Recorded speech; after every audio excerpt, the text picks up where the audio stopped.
from Kentucky Fried Wrestling. They said the ICW star's most scathing shoot comments were reserved for promoter Jerry Jarrett and his boys. Instead of building up their talent and airing promos related to upcoming cards, the ICW's Bob Roop, Ronnie Garvin, Bob Orton Jr., and especially Randy Savage usually used their interview time to blast Memphis stars Jerry Lawler, Tojo Yamamoto, Bill Dundee, and Dream Machine repeatedly. I thought Randy had something in his hands there for a second. Challenging them to fights. Savage exposed Tojo Yamamoto as Harold Watanabe. That was his real name. I'm sure that would have got over huge during one promo, while Bob Orton revealed the identity of the Dream Machine as Troy Graham.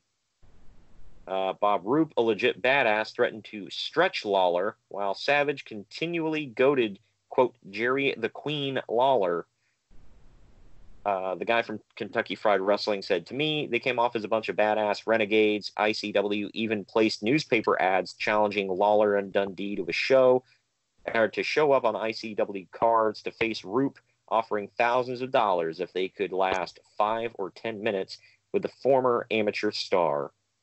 Wisely, the King and Superstar followed the advice of Jarrett and ignored these threats, despite the fact that they would have to risk a turkey and a chicken versus $5,000 of the miser's money. So lots of bad blood between these two. Speaking of bad blood, Savage just hammering away, trying to get some red. Oh, that cage is flimsy as hell. It's being held together. Oh, dropped to the outside, which was not very common back in the day.